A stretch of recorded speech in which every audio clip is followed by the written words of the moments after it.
জেলাতে নির্বাচন 29 তারিখ হবে, যে নির্বাচনটাকে সুস্থভাবে ভয়মুক্ত এবং ভায়োলেন্স ফ্রি এবং ইন্ডিউশন কোনো রকম প্রলোভন ফ্রি ছাড়া করার জন্য আমরা সব রকম ব্যবস্থা অলরেডি নিচ্ছি এবং নিব।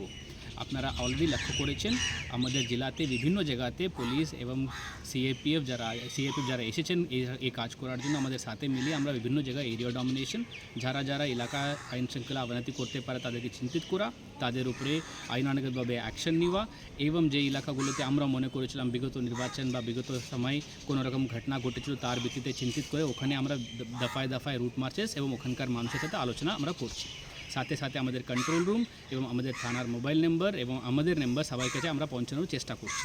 কোথাও সমস্যা হলে আমরা সবসময় যেন ফোন তুলতে পারি এবং ওদের সমস্যাটাকে মেটাতে পারি।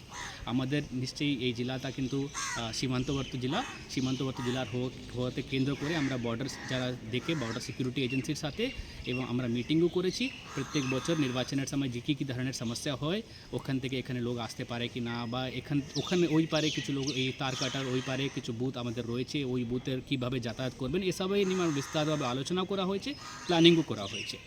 আমরা দায়বদ্ধ নির্বাচনটাকে সুস্থভাবে কোনো রকম আইন শৃঙ্খলা অবনতি ছাড়া কোনো রকম প্রলোভন ছাড়া নির্বাচন করার জন্য আমরা আপ্রাণ চেষ্টা করছি এবং করতে থাকবো এবং প্রত্যেক দিন আমরা আরও নতুন করে এলাকা আইডেন্টিফাই করা এবং এলাকা ঘোরার প্ল্যানিং করছি। ঠিক আছে, থ্যাংক ইউ।